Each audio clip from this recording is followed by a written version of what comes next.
तो आइए शुरू करते हैं अपना बेसिक ज्योमेट्री का नेक्स्ट सेशन।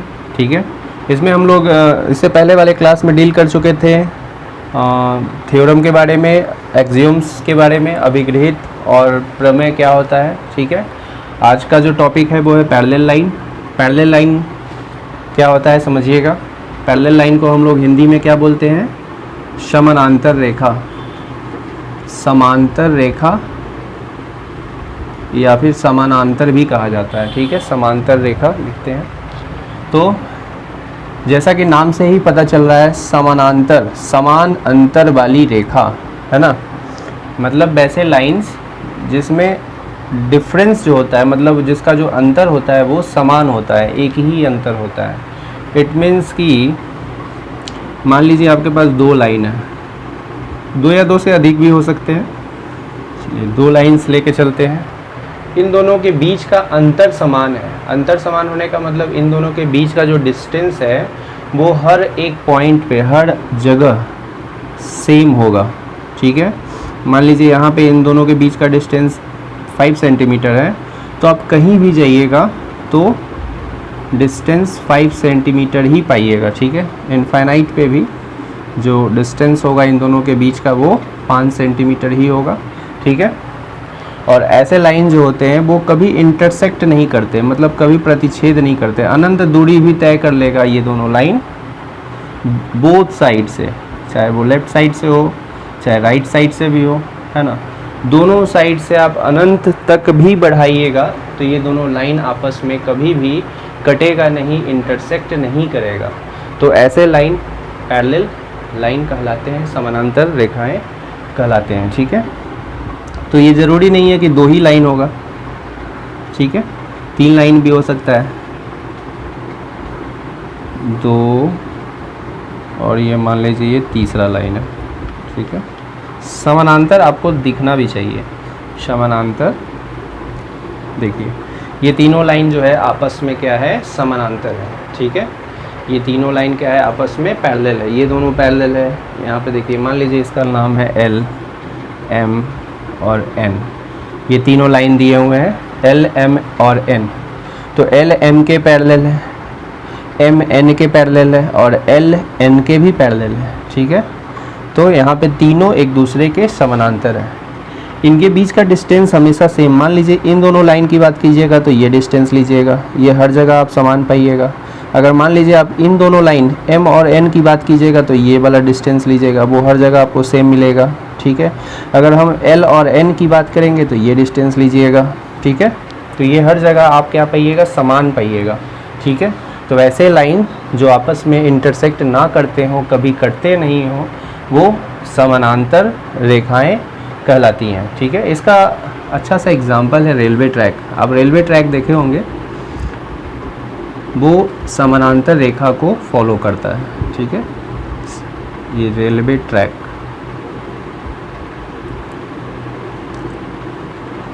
Railway track. तो रेलवे ट्रैक जो होता है वो क्या होता है? समानांतर लाइंस को क्या होता है? फॉलो करता है। ठीक है, तो इसको नोट डाउन कीजिएगा।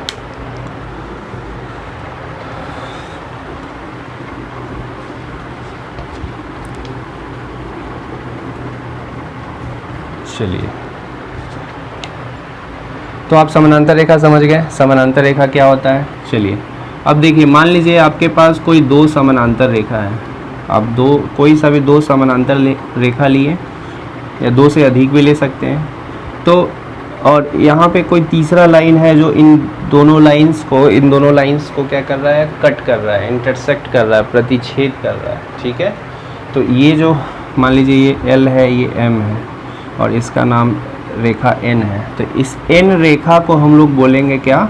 तिर्यक रेखा, है ना। तिर्यक रेखा, तिर्यक रेखा या फिर आप ट्रांसवर्सल कह लीजिए, ट्रांसवर्सल। ठीक है, ट्रांसवर्सल। ठीक है, चलिए इसको तिर्यक रेखा किसको कहिएगा? जो दो समानांतर रेखा को कोई लाइन काटेगा तो उसको क्या कहेंगे? तिर्यक छेदी रेखा भी कहा जाता है। ठीक है। अब यहाँ पे एंगल पे गौर कीजिएगा, यहाँ पे कितने कोण बन रहे हैं।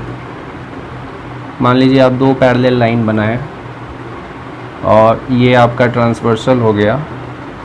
देखिए समानांतर रेखा का साइन क्या होता है, एल, इसको लिखेंगे L is parallel to M, ठीक है, एल एम के समानांतर है, ठीक है, यहाँ एल एम।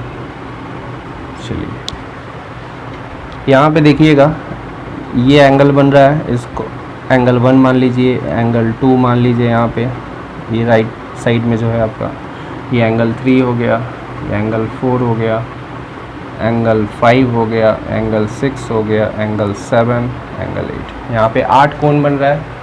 तो दिख रहा होगा आपको एंगल 1, एंगल 2, एंगल 7 और एंगल 8 ये सब कहाँ है, ये सब बाहर बन रहा है, तो ये सब एक्सटीरियर एंगल कहलाएगा, ठीक है। और यहाँ पे देखिए ये सब इंटीरियर में है, एंगल 3, एंगल 4, 5, 6, ठीक है। यहाँ पे समझिए आप corresponding angle, corresponding angle, corresponding angle axiom, ठीक है। एक्सियोम के बारे में हम लोग डिस्कस कर चुके हैं, अभिगृहित क्या होता है, ठीक है। तो कॉरेस्पॉन्डिंग एंगल एक्सियोम क्या कहता है कि अगर दो या दो से अधिक पैरेलल लाइन को कोई ट्रांसवर्सल इंटरसेक्ट करता है तो वहाँ पर जो कॉरेस्पॉन्डिंग एंगल का पेयर बनता है, कॉरेस्पॉन्डिंग एंगल यानी कि संगत कोण, ठीक है, संगत कोण। तो संगत कोण का जो जोड़ा बनता है वो बराबर बनता है। तो यहाँ पे संगत कोण कौन कौन सा बन रहा है ध्यान दीजिएगा। संगत कोण देखिए आपको एंगल 1 दिख रहा होगा, एंगल 1 और एंगल 5, ठीक है, दोनों लाइन के ऊपर है और राइट साइड में है। देखिए एल लाइन के ऊपर राइट साइड में एंगल 1 बन रहा है, यहाँ से यहाँ तक का जो कोण एंगल 1 इसको हम नाम दे दिए हैं, ठीक है। और एंगल 5 जो है वो लाइन एम के ऊपर ही है और ये भी राइट साइड में ही, ठीक है, दोनों राइट साइड में है। तो ये दोनों कोण कैसा कोण कहलाएगा, संगत कोण कहलाएगा, ठीक है। तो एंगल 1 और एंगल 5 ये दोनों क्या होता है, बराबर होता है, बराबर होता है ये दोनों संगत कोण, ठीक है। तो संगत कोण का देखिएगा कितना पेयर बन रहा है, कितना जोड़ा बन रहा है। एक तो आपका ऊपर वाला बन गया 1 और 5, उसी तरह से अगर आप इधर भी ले सकते थे एंगल 2 और एंगल 6, ठीक है, ये भी आपका संगत कोण है, एंगल 2 और एंगल 6, ठीक है। तो एंगल 2 बराबर होगा एंगल 6 के। चलिए यहाँ देखिए नीचे लाइन के नीचे राइट साइड में एंगल 4 और लाइन के नीचे राइट साइड में आप एंगल 8 लीजिएगा तो ये भी बराबर होगा, ठीक है। देखिए ये 4 और 8 क्या इंडिकेट कर रहा है, ये एंगल को इंडिकेट कर रहा है, ठीक है, कि ये यहाँ से यहाँ तक जो एंगल है यहाँ पे आप कुछ भी ले सकते थे, यहाँ पे मान लीजिए आप 100 डिग्री ले सकते थे, ठीक है। यहाँ पे एंगल का नाम कुछ भी हो सकता था, बट हम इस एंगल को आपको नोटिफाई करने के लिए एंगल 4 लिखे हैं, यहाँ से यहाँ तक का जो एंगल है, ठीक है। तो एंगल 4 और एंगल 8 ये दोनों कैसा कोण है, ये भी आपका संगत कोण है। उसी तरह से आप एंगल 3 के पास आइएगा तो 3 और एंगल 7 ये भी आपका क्या है, संगत कोण है, यानी कॉरेस्पॉन्डिंग एंगल। तो कॉरेस्पॉन्डिंग एंगल का कितना पेयर बन गया आपका, 4 पेयर बना, 1 2 3 4, 4 जोड़ा बना, ठीक है, 4 पेयर्स कॉरेस्पॉन्डिंग एंगल्स का आपका यहाँ पे बना। तो ये चारों जो कॉरेस्पॉन्डिंग एंगल का पेयर है वो क्या होगा, बराबर होगा, ठीक है, इसको याद रखिएगा। चलिए कॉरेस्पॉन्डिंग एंगल के हिसाब से मान लीजिए कि यहाँ पे एंगल है 60 डिग्री का। अगर आपसे पूछा जाएगा कि यहाँ पे कितने डिग्री का कोण बनेगा, यहाँ पे x लिखा रहेगा, तो x का मान आप क्या बताइएगा, तो डायरेक्टली आप बताइएगा कि x का जो वैल्यू है वो 60 डिग्री होगा। क्यों होगा, संगत कोण से, है ना, क्योंकि संगत कोण बराबर होता है। कब बराबर होता है, जब दो समानांतर रेखा को कोई तिर्यक रेखा प्रतिच्छेद करती है, तब जाकर वहाँ पे संगत कोण का जो जोड़ा बनता है वो आपस में बराबर होता है। इस वजह से ये 60 डिग्री का होगा। चलिए यहाँ पे अगर 22 डिग्री दिया हुआ होता और यहाँ पे z लिखा होता तो 22 और z का मान पूछता तो क्या आप बताते हैं आप, तो 22 का मान निकालने के लिए जैसा आप इसे पहले वाले क्लास में पढ़ चुके हैं कि एक स्ट्रेट लाइन पे 180 डिग्री का एंगल बनता है, लीनियर पेयर एक्सियोम बताए थे आपको, रैखिक युग्म अभिगृहित, है ना, उसके अनुसार आप 22 का मान निकालिएगा। चूँकि लाइन पे जो है 180 डिग्री का बनता है एंगल, तो अगर इधर 60 डिग्री है तो इधर कितना बनेगा, 120 बनेगा। तो बाई का मान आप पाइएगा 120 डिग्री। कैसे आया आपको बता दिए कि एक सरल रेखा पर 180 डिग्री का कोण बनता है। तो 180 में से 60 घटाइएगा तो 120 पाइएगा, तो 120 लिख दिए आप। जेड का मान अगर पूछा जाएगा तो आप क्या बताएंगे, जेड का मान ध्यान दीजिएगा, जेड और बाई में क्या संबंध है, देखिए जेड और बाई में ये दोनों कैसा कोण है, संगत कोण है, इस वजह से ये दोनों बराबर होंगे डिग्री में, ठीक है। तो जेड का मान क्या होगा, बाई के बराबर, और बाई का मान आप क्या लाए हैं 120 डिग्री, और ये दोनों कहाँ से आया, तो लिख सकते हैं कॉरेस्पॉन्डिंग एंगल से आया, ठीक है। इसको नोट डाउन कीजिएगा।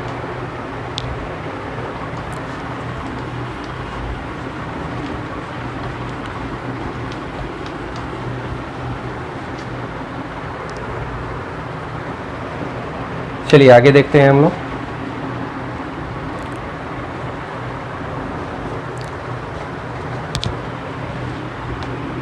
संगत कोण हो गया, उसके बाद देखिए एकांतर कोण, एकांतर कोण, एकांतर कोण, alternate angle, alternate angle. Alternate angle क्या होता है, देखिए दो समानांतर रेखा लीजिएगा आप, दो समानांतर रेखा लिए, ठीक है, और ये आपका ट्रांसवर्सल हो गया, तिर्यक रेखा हो गया, और ये दोनों लाइन आपका समानांतर था एल और एम, यहाँ पे आपका इसका नाम एन रख लीजिए आप, ठीक है। तो यहाँ पे एकांतर कोण कौन सा बन रहा है, देखिए एकांतर कोण ये बन रहा है, मान लीजिए आप एंगल 1 इसका नाम ले रहे हैं और यहाँ पे एंगल 2 ले रहे हैं, ठीक है। ये दोनों जो क्रॉस करता हुआ जो एंगल बन रहा है, क्रॉस करता हुआ, ठीक है, एंगल 1 और एंगल 2, ये दोनों कैसा कोण है, एकांतर कोण है, ठीक है।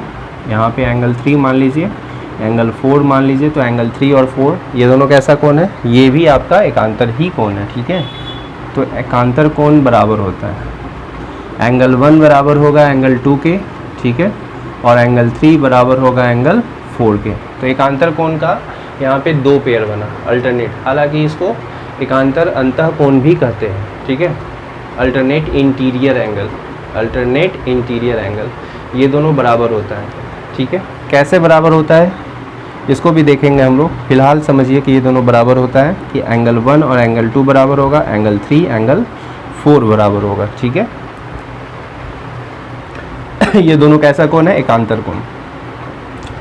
तो मान लीजिए आपके पास क्वेश्चन है, फिलहाल अभी हम आपको प्रॉपर्टीज़ बता रहे हैं, इसलिए अभी पूरा डिस्कशन नहीं कर रहे हैं कि ये एंगल कैसे बराबर हुआ, हम आगे देखेंगे इसको, ठीक है। ये एक थ्योरम है, इसको प्रूफ किया जा सकता है कि एंगल 1 और 2 एंगल कैसे बराबर हुआ, 3 4 के बराबर कैसे आया, ठीक है।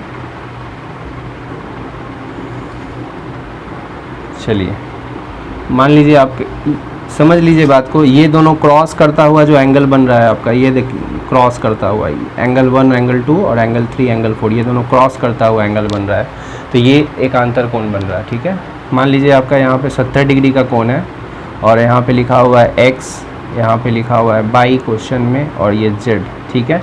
तो अगर आपसे पूछा जाएगा कि बाई का मान बताइए, तो बाई का मान आप डायरेक्टली कितना बताइएगा, 70 डिग्री बताइएगा। क्यों, क्योंकि ये दोनों कैसा कोण है, एकांतर कोण है, ठीक है, alternate interior angle, directly alternate angle भी बोलते हैं, ठीक है। तो बाई का मान बताइए कितना हो गया, बाई बराबर हो गया 70 डिग्री, कैसे आया, अल्टरनेट एंगल, एकांतर कोण से, ठीक है। फिर जेड का मान बताइए, एक्स का, जेड का निकालने के लिए आप एक्स का निकाल लीजिए। एक्स का मान जैसा आप जानते हैं कि एक सरल रेखा पर 180 डिग्री का कोण बनता है, इस वजह से एक्स का जो वैल्यू है वो 180 में से 70 घटा लीजिएगा आप, है ना। तो लिखिएगा आप इसको कैसे, x प्लस 70 डिग्री बराबर 180 डिग्री, ठीक है। तो x का मान आप कैसे लाइएगा, 180 माइनस 70 कीजिएगा, तो x का मान आ गया आपका 110 डिग्री। चलिए 110 डिग्री आया, कहाँ से आया, ये आया लीनियर पेयर से, लीनियर पेयर, लीनियर पेयर का मतलब क्या हुआ, रैखिक युग्म से, है ना, रैखिक युग्म अभिगृहित भी बोलते हैं इसको, लीनियर पेयर एक्सियोम्स कहा जाता है, ठीक है। तो x का मान आप ले आए कहाँ से, लीनियर पेयर से कितना लाएं, 110 डिग्री। अब ये 110 डिग्री जब आपका आ गया है x का मान, तो आप बताइए जेड का मान कितना होगा। जैसा आप जानते हैं एकांतर कोण बराबर होता है ना, जब दो पैरेलल लाइन को कोई ट्रांसवर्सल इंटरसेक्ट करता है तो एकांतर कोण बराबर बनते हैं। इस वजह से जेड का मान, जिसका मान निकालना है उसको आप पहले लिखते हैं। जेड का मान निकालना है तो आप पहले लिखें जेड किसके बराबर है, एक्स के बराबर है। तो एक्स और एक्स का मान कितना लाए हैं आप 110, तो 110 लिखेंगे। और कैसे आया आप लिख दीजिए अल्टरनेट एंगल। ठीक है, तो इस तरह से आप समझ गए होंगे एकांतर कोण क्या है। एकांतर कोण को हम लोग एकांतर अंतः कोण भी कहते हैं और अल्टरनेट इंटीरियर एंगल भी कहा जाता है।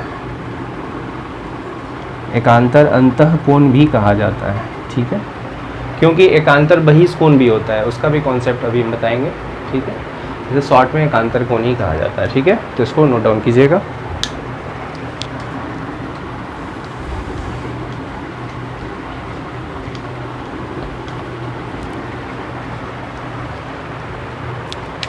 चलिए आगे देखते हैं।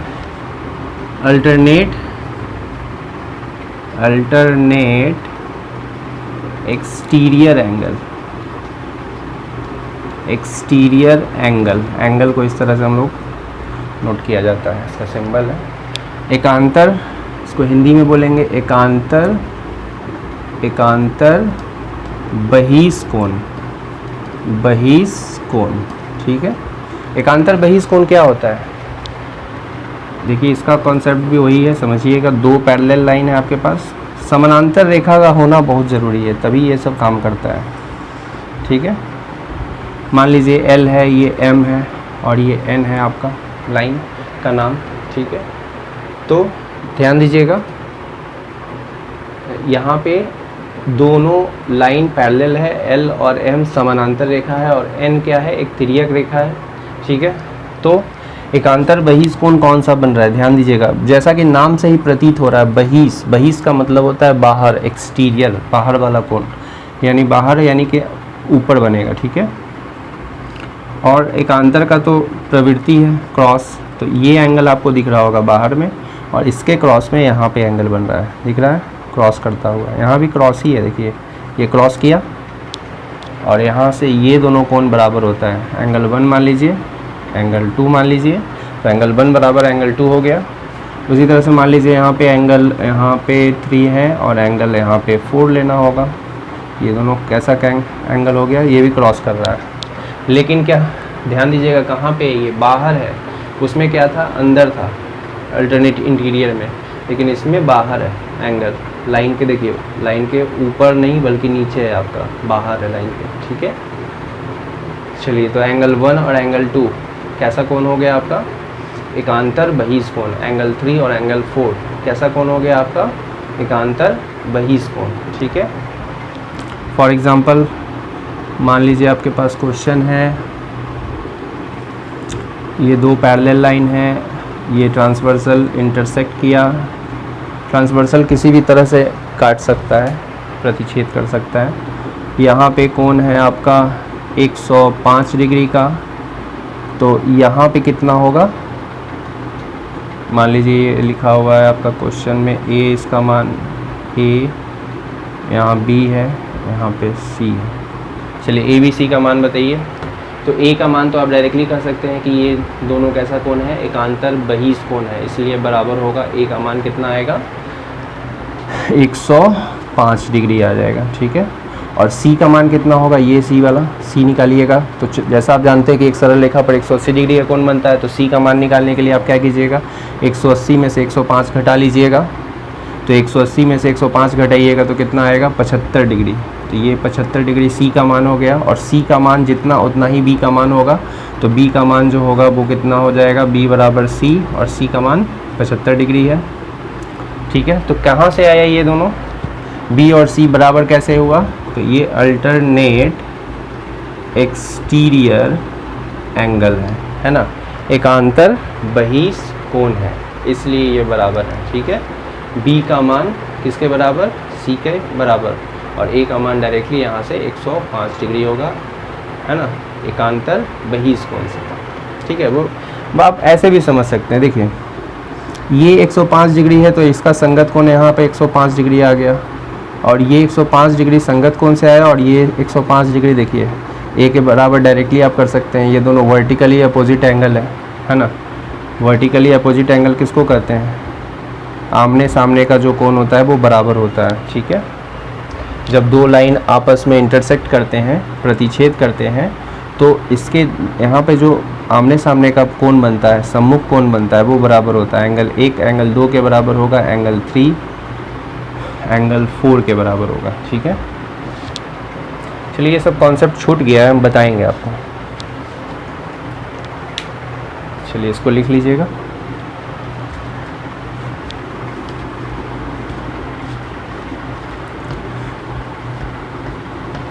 जब भी जो जिस कॉन्सेप्ट का ज़रूरत होगा उस कॉन्सेप्ट को हम उसी क्लास में डील कर देंगे, ठीक है। ध्यान दीजिएगा। उसके बाद है, मान लीजिए दो पैरेलल लाइन है, दो पैरेलल लाइन को कोई ट्रांसवर्सल इंटरसेक्ट किया, तो ये एंगल दिख रहा होगा आपको, मान लीजिए एंगल 1 और ये एंगल 2। तो एंगल 1 और एंगल 2 में क्या रिलेशन है? ये दोनों कोण कहलाता है एक ही ओर के अंतःकोण, ठीक है। इसको कहते हैं consecutive interior angle, consecutive interior angle, interior angle, या फिर इसको हम लोग को इंटीरियर एंगल भी कहते हैं, को इंटीरियर एंगल्स, ठीक है। ये कंसेक्यूटिव इंटीरियर एंगल कहलाएगा या फिर को इंटीरियर एंगल कहलाएगा। इसको हिंदी में बोलेंगे एक ही ओर के अंतःकोण, एक ही ओर के अंतःकोण, ठीक है। तो एक ही ओर के अंतःकोण मतलब देखिएगा, आपको जैसा कि नाम से ही पता चल रहा है, एक ही ओर मतलब एक ही साइड का, है ना। तो दोनों देखिए, दोनों राइट साइड में है और अंतः है। अंतःकोण आपको बताएं कि अंदर वाला जो कोण होता है वो अंतःकोण कहलाता है, ठीक है। तो ये दोनों अंदर में भी है, तो ये दोनों बराबर नहीं होता है, बल्कि इसका जो जोड़ होता है वो 180 डिग्री के बराबर होता है, ठीक है। यानी एंगल 1 प्लस एंगल 2 जो होता है वो कितना डिग्री के बराबर होगा? 180 डिग्री के बराबर होगा, ठीक है। 180 डिग्री के बराबर होता है। इसको याद रखिएगा कि अगर कोई दो पैरेलल लाइन है और उसको कोई ट्रांसवर्सल इंटरसेक्ट किया, प्रतिच्छेद किया, है ना, तिर्यक रेखा, तो यहाँ पर जो एक ही साइड का अंतःकोण बनता है, एक ही ओर का जो अंतःकोण बनता है, उसका जो जोड़ होगा वो 180 डिग्री के बराबर होगा, ठीक है। मान लीजिए इधर है एंगल 3 और एंगल 4, तो एंगल 3 और 4 को भी जोड़िएगा तो यहाँ पे भी 180 डिग्री ही पाइएगा, ठीक है। अगले क्लास में जितना भी आज बताया गया है ना, उसको हम प्रूफ कर देंगे। जितना भी आपका थ्योरम अभी हम यूज़ में लाए हैं सबको प्रूफ करेंगे नेक्स्ट क्लास में, ठीक है। तो इसको फ़िलहाल ध्यान दीजिए कि एंगल 1 और एंगल 2 को ऐड करने पे कितना आएगा? 180 डिग्री आएगा, और एंगल 3 और एंगल 4 को ऐड करने पे कितना आएगा? 180 डिग्री आएगा, ठीक है। मान लीजिए आपका यहाँ पे है 70 डिग्री का कोण, तो यहाँ बताइए एंगल 2 का मान कितना होगा? ये 70 डिग्री है, 70 डिग्री का है, तो बताइए एंगल 2 कितना होगा? तो एंगल 2 निकालने के लिए आप जैसा जानते हैं कि एंगल 1 और एंगल 2 को जोड़ने पे 180 डिग्री आता है। एंगल 1 प्लस एंगल 2 कितना आता है? 180 डिग्री आता है। तो एंगल 1 का मान है आपका 70 डिग्री प्लस एंगल 2 बराबर कितना हो गया? 180 डिग्री। तो एंगल 2 का मान आप ले आइएगा 180 में से, ये 70 प्लस में है, उधर जाएगा तो माइनस में हो जाएगा, घटा लीजिएगा तो कितना आएगा? 110 डिग्री, ठीक है। तो एंगल 2 का मान आ गया कितना? 110 डिग्री। ये 110 डिग्री हो गया, ठीक है। एंगल 3 का मान आप कितना बताएंगे? एंगल 3 का वैल्यू जो होगा वो, चूँकि ये दोनों एडजेसेंट एंगल है और ये दोनों लीनियर पेयर बना रहा है, एक रैखिक युग्म बना रहा है, एक रेखा पर है, तो ये 180 डिग्री बनाएगा। तो ये 70 डिग्री का है, तो इसका जो एडजेसेंट एंगल होगा वो 110 डिग्री बनेगा, ठीक है। 180 में से 70 घटाइएगा तो, ठीक है। और ये 110 डिग्री है, तो एंगल 4 बताइए कितना होगा? तो एंगल एंगल 4 प्लस एंगल 3 का मान होगा 180 डिग्री, ठीक है। तो एंगल 4 का प्लस एंगल 3 का मान आप लाएं 110 डिग्री, तो एंगल 4 का मान आप क्या लिखिएगा 180, और प्लस उधर जाएगा तो माइनस हो जाएगा अपोजिट साइड में, तो ये घटाने के बाद आ गया 70 डिग्री, ठीक है। तो इसका मान आ गया कितना 70 डिग्री यहाँ पे। आप इसको क्रॉस चेक भी कर सकते हैं। क्रॉस चेक कैसे करेंगे, आप जानते हैं कि एक अंतर कोण बराबर होता है, तो देखिए आप 70 डिग्री और 70 डिग्री यहाँ पे है ना बराबर है, और यहाँ पे देखिए एंगल 3 और एंगल 2 देखिए ये दोनों भी बराबर आ रहा है 110 डिग्री और 110 डिग्री, ठीक है। ठीक है, तो आज के लिए इतना ही रखते हैं, नेक्स्ट क्लास में आगे देखते हैं क्लास में।